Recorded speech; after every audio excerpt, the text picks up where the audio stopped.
Welcome back, everyone, to another episode of Let's Talk Real Estate USA. I'm your host, Craig Sanfey, and today we're diving into a topic that every real estate enthusiast should be aware of: the yearly cycle of real estate.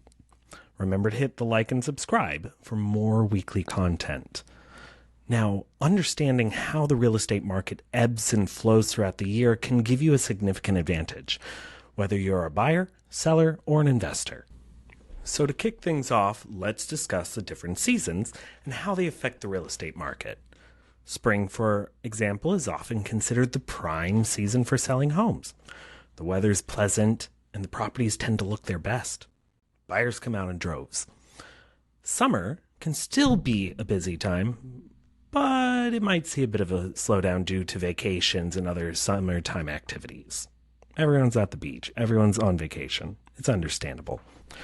On the flip side, fall can bring more serious buyers into the market, but the inventory might be reduced compared to the spring. And then there's the winter, which can be a quieter period with fewer listings and buyers, which can also have opportunities. Each season has its pros and cons. Understand that as you go forward. So keep this in mind. Another thing to think about with the yearly cycle is tax season, which is another factor that plays a role in the yearly cycle. Many individuals receive tax refunds in the early spring, which can be a motivator for people to enter the market as buyers. Sellers can also consider tax implications when timing their sales. Now, towards the end of the year, investors often take a look at their own portfolios. It can be a good time for investors to buy properties, especially if they're looking to make the most of a tax deduction before the end of the year. It's important to note that the yearly real estate cycle can vary from one location to another. For instance, in warmer climates, the seasonality might be not as pronounced as it is in regions with more distinct seasons. New Hampshire is different than New Jersey, which is different than Florida, which is different than Texas, California. They're all different. They all have different weather. Keep that in mind. So, what are some strategies that buyers and sellers and investors can employ to make the most of this cycle?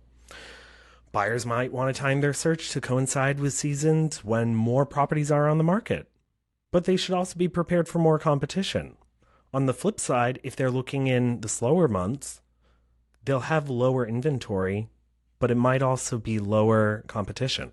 Sellers should consider the local market and timing their listing to maximize visibility and appeal to potential buyers. Each season has different pros and cons. Investors can use the cycle to their advantage by buying when prices tend to be lower, tends to have less competition, but they should also be prepared for a potentially longer holding period. So thank you for joining us today on this journey through the yearly cycle of real estate. Remember, each season has its own unique advantages and its own challenges.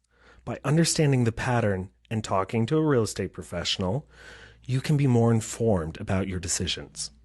So that's a wrap for today's episode of Let's Talk Real Estate USA.